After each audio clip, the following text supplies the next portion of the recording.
Terima kasih Pak Menteri Koperasi dan jajarannya. Saya agak senang Pak, karena sudah lama kita tunggu-tunggu presentasi Bapak. Saya pikir kemarin batal sudah nggak bisa di masa sidang ini.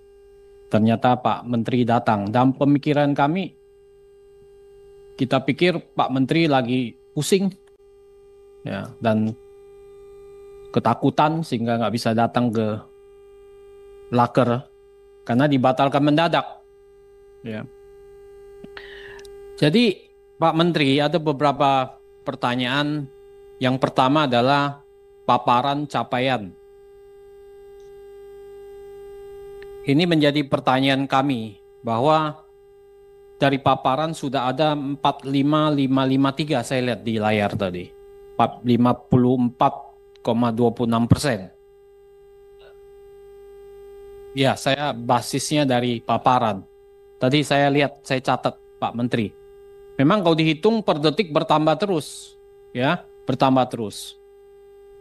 Saya mempertanyakan, saya apresiasi Pak, tapi saya mempertanyakan sebetulnya, karena program ini kita dukung Pak, karena ini programnya Presiden, Bapak Presiden Prabowo, kita dukung, ya, dan sudah dituangkan dalam Inpres.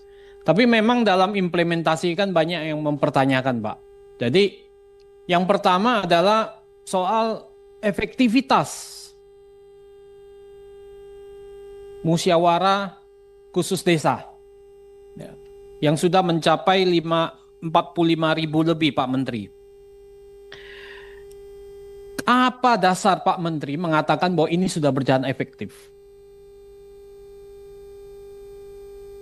Karena apa? Tadi ada satu harian besar di negara ini juga mempertanyakan bahwa banyak yang bertanya dan banyak yang bingung Pak. Sejuta tanya masyarakat. Judulnya itu, sejuta tanya masyarakat. Karena banyak yang datang bingung. Kan Bapak kumpulin ini.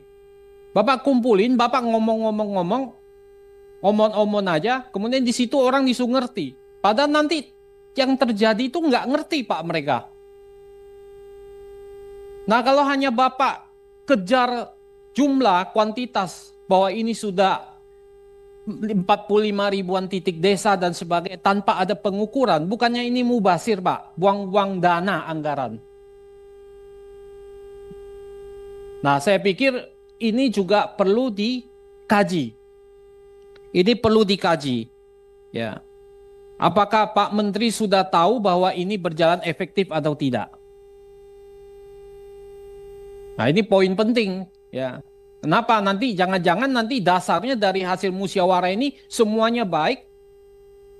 Apa yang terjadi nanti? Nanti Koperasi Merah Putihnya karena dasarnya nggak bagus, orang tidak tersosialisasi dengan baik, gagal.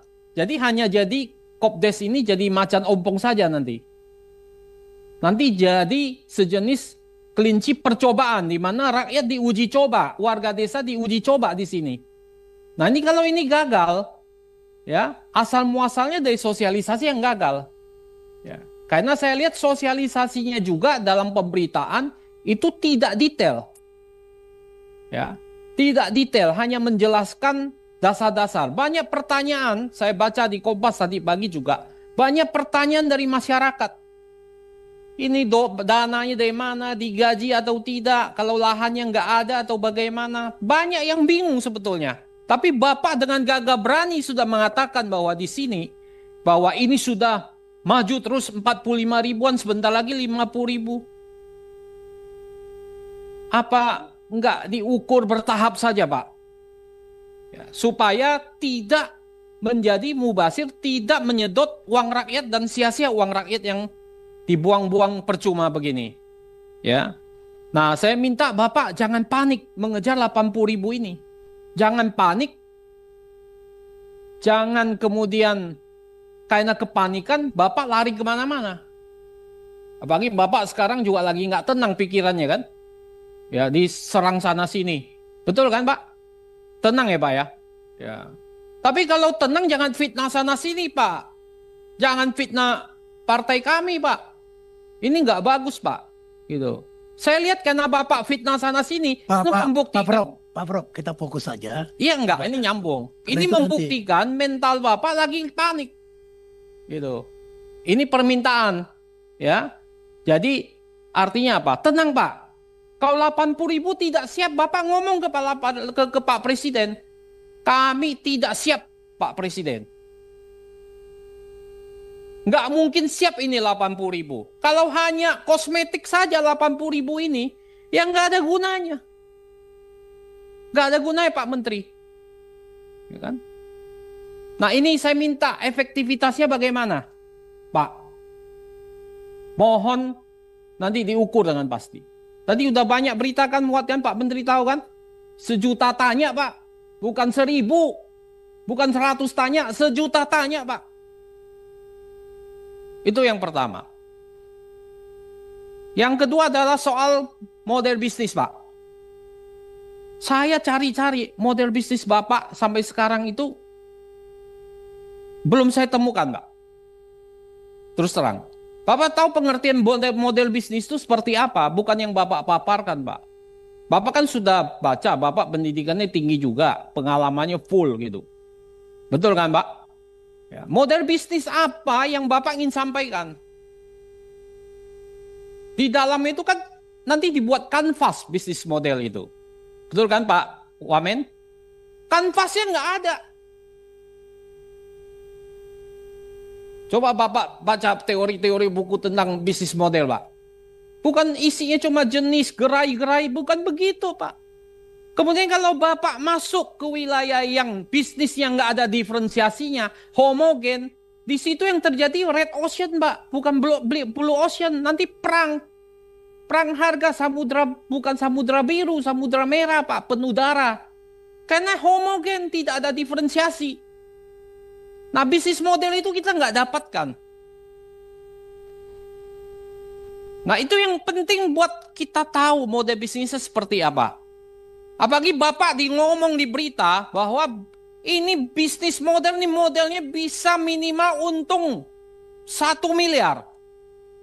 Dengan apa? Monopoli.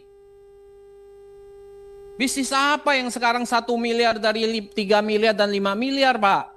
20% Pak. Bapak ini ngomong ke orang yang bukan bisnis, orang bisa percaya. Kau ngomong ke pelaku bisnis sekarang hampir-hampir nggak ada loh bisnis yang 20% Pak. Ini juga harus Bapak clearkan. Bisnis apa yang bisa 20%? Kalau bisnis judol bisa 50% Pak. Judi online. Ini bisnis sembako, gerai klinik. Itu homogen semua Pak, sembako Pak. Bapak tahu dari 25 BUMDes yang paling berhasil dari 25 BUMDes itu ada di bidang apa? 56% itu keuangan Pak. Keuangan Pak, 56% Pak. Ini catatan. 40% itu perdagangan dan jasa. 4% hanya ketahanan pangan Pak, hanya 4% Pak. Dari BUMDes. Kita ambil contoh BUMDes saja. Yang bisa bagi hasil BUMDes yang 67.333 BUMDes tidak bisa bagi hasil Pak. Nol. Bapak tahu nggak? Nah ini merah putih ini bagaimana? BUMDes saja yang bisa menghasilkan bagi hasil di atas 1 miliar hanya 26 BUMDes dari 80.000 BUMDes. Bapak bisa bayangkan betapa perang di bawah, apa yang terjadi di bawah. Nah sekarang Bapak datang dengan 1 miliar. Bisnis modelnya nggak ada. Bapak mau yakinkan siapa? Nggak bisa Pak. Ini yang Bapak harus paparkan. Jadi jangan kejar di media 80.000. Itu omong-omong aja, omong kosong. Omong kosong Pak itu Pak. Hanya jumlah aja. Kita dukung Pak programnya Pak Presiden Prabowo. Tapi Bapak harus bisa menjaga ini agar jangan sampai merusak nama Presiden Prabowo. Itu penting. Jangan nanti gagal, yang gagal Bapak yang kena loh Pak. Menteri Koperasi Budi Ari yang sangat terkenal fenomenal ini sekarang. Nah ini tolong Bapak nanti jelaskan. Yang ketiga adalah soal pertanggungjawaban hukum. Soal penting juga banyak bertanya, Pak. Siapa sebetulnya bertanggung jawab? Kalau ini gagal, nanti kan ada channeling juga. Ada plafon. Plafon itu sudah saya cek, Pak. Kalau plafon itu base daripada apa? Base daripada requirement daripada bank harus dipenuhi.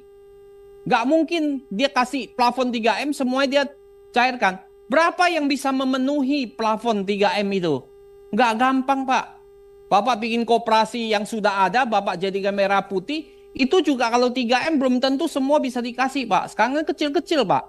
Itu nggak mudah juga. Channeling, itu bansos, itu uang rakyat, Pak. Kalau koperasi yang nggak benar, itu ludes semua uang rakyat kau channeling. Itu BUMN cuma bayar aja. Itu kan kayak bansos, dikasih channeling ke Bank Himbara. Nah ini bagaimana? Banyak bertanya, ini key resources-nya. Itu salah satu bisnis model di dalamnya key resources, Pak. Itu kita cerita tentang finance. Key resources-nya apa? Finance-nya bagaimana? Bapak yang mana pakai channeling, mana yang pakai plafon? Nah ini kan harus jelas, Pak. Ini kan nggak jelas semua. Nah, itu soal key resources. SDM-nya lagi. BUMDes tuh banyak gagal karena SDM-nya nggak bagus, Pak. Gimana Bapak mengangkat SDM-nya? Ini menjadi pertanyaan di bawah.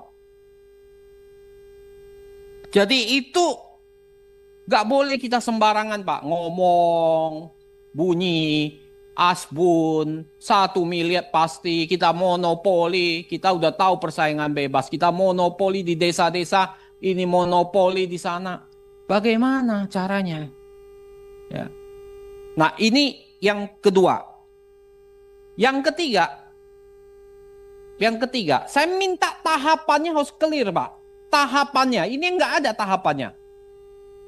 Bapak mau yang baru bikin, tahapannya bagaimana?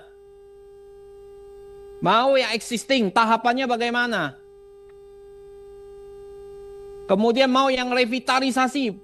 Bagaimana Bapak menyehatkan dengan revitalisasi bisnisnya? Berapa persen dari 3 ini yang nanti akan terjadi? Itu tahapan-tahapan itu harus jelas ke depan. Jadi saya minta, sebetulnya saya melihat bahwa dalam implementasi lapangannya, Koperasi Merah Putih ini babak belur, Pak. Tidak jelas sama sekali. Dan ini harus Bapak hati-hati. Programnya dari Bapak Presiden Prabowo bagus, tapi dalam implementasinya hancur lebur kacau balau, Pak. Terima kasih pimpinan. Terima kasih pimpinan atas kesempatan untuk menjawab beberapa pertanyaan yang menurut saya sangat substantif, terutama dari Profesor Darmadi. Soal efektivitas. Jadi begini, pendirian Kopdres sesuai instruksi Presiden itu tanggal 27 Maret 2025.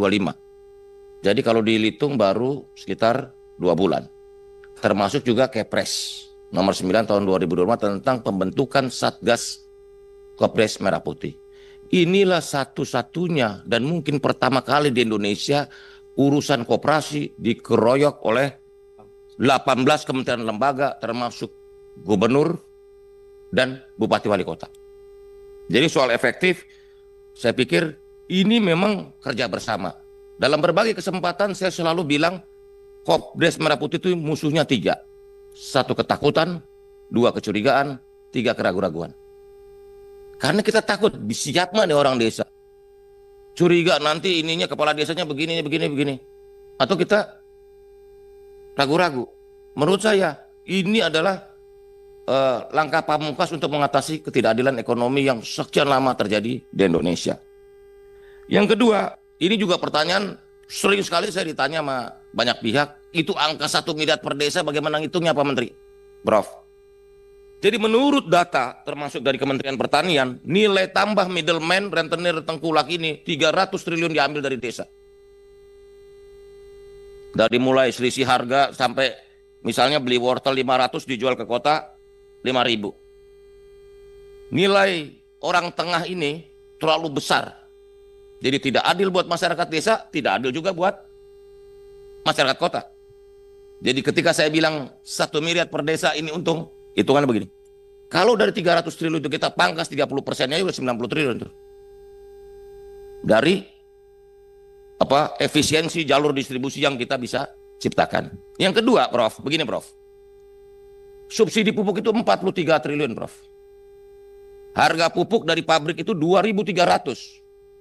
Dipotong, ditambah ongkos angkut 300-400 tergantung jarak, sekitar 2.700 atau 2.600. Sekarang di pasar harga pupuk bersubsidi itu 4.800. Deltanya terlalu besar dan itu sangat merugikan buat masyarakat, rakyat atau petani pupuk bersubsidi. Dari pupuk aja kita udah hitung berapa potensi yang bisa kita selamatkan, kita buat ringkas sehingga masyarakat bisa menerima manfaat dari subsidi. Belum subsidi LPG yang nilainya juga hampir 100 triliun. Di mana ternyata petani atau masyarakat membeli dengan harga yang besar, bukan harga subsidi. Jadi selama ini ide Kopdes Merah Putih ini begini, Prof. Ini ide Presiden untuk membuat barang-barang yang disubsidi oleh negara ini efektif, efisien sampai ke masyarakat. Jangan sampai negara udah mengeluarkan uang dalam jumlah besar untuk subsidi, ternyata tidak dinikmati oleh masyarakat. Pupuk masih dibeli dengan mahal, LPG dibeli dengan harga market, padahal negara sudah subsidi. Nah, dalam filosofinya adalah barang bersubsidi itu sebenarnya sudah menjadi barang publik. Karena sudah ada intervensi negara untuk mensubsidi komoditas tersebut. Nah, karena itu penyalur atau distributornya barang publik itu adalah harus lembaga milik publik yang bernama koperasi, Prof. Nah, kalau ditanya, ini koperasi monopoli, dalam undang-undang kita cuma 2 lembaga yang boleh monopoli. Yang pertama BUMN, yang kedua koperasi. Koperasi dibenarkan untuk BUMN. Minggu lalu saya bertemu dengan KPPU, Komisi Pengawasan Persaingan Usaha, karena ini koperasi adalah lembaga ekonomi yang sesuai dengan ideologi negara, maka dia boleh monopoli. Kenapa boleh monopoli? Karena koperasi milik orang banyak, bukan milik 1-2 orang. Sampai sekarang undang-undang kita masih memperbolehkan koperasi melakukan monopoli. Nomornya? Undang-undang 5 tahun 99. Pasal 50, Prof. Itu gini pimpinan. Dalam Undang-Undang 5 itu, kalau koperasi itu dia jual kepada non anggota, itu nggak boleh, Pak. Itu nggak boleh, itu melanggar. Dan terjadi banyak kan yang bukan anggota, karena banyak yang tidak bisa. Ya, artinya dia banyak juga koperasi yang sebetulnya dia bukan anggota gitu, jualnya dia luas, itu nggak boleh, ya kan?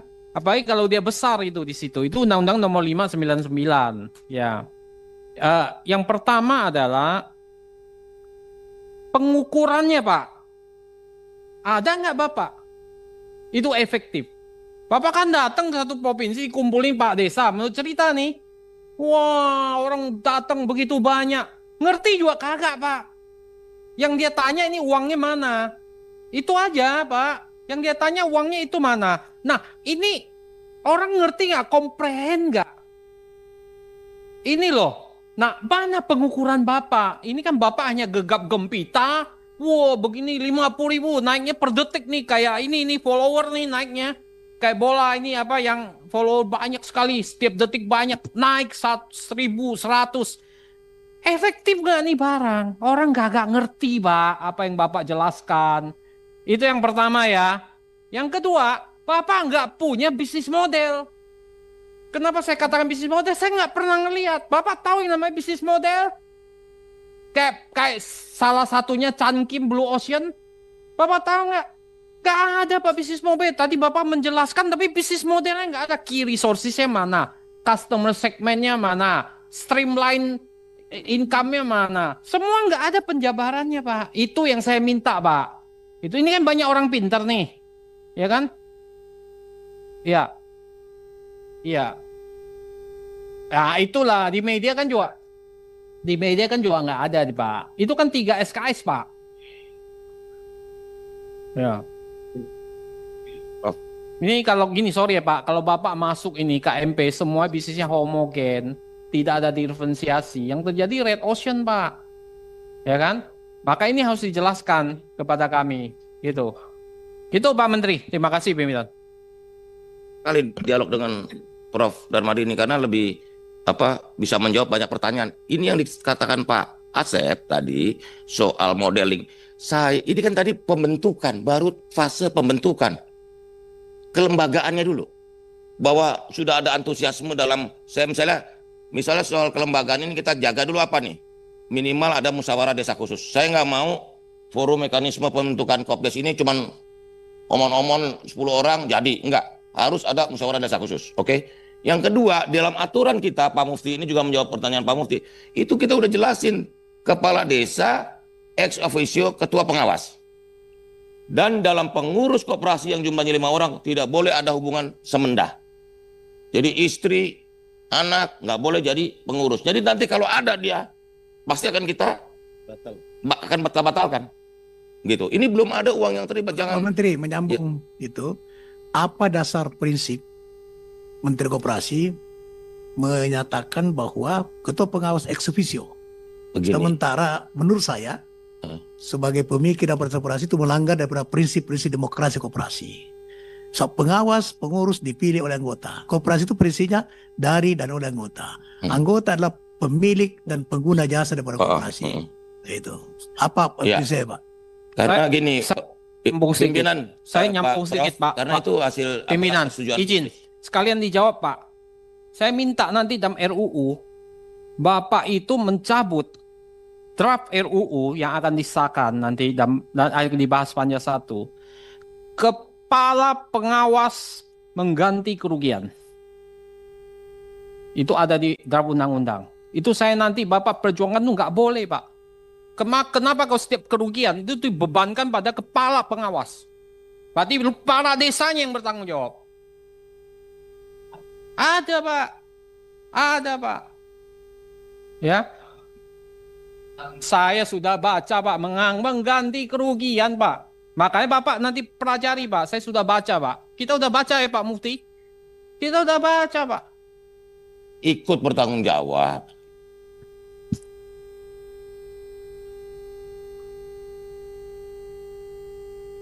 Terusnya pimpinan. Kiri. Mana? Saya pikir perlu dilanjutkan pertanyaan oleh teman-teman ini. Ya, saya kira Pak Menteri sudah cukup ya untuk nanti kalau masih ada yang kurang Pak Menteri jawab tertulis saja pada Pak Prof. Darmadi ya. Baik,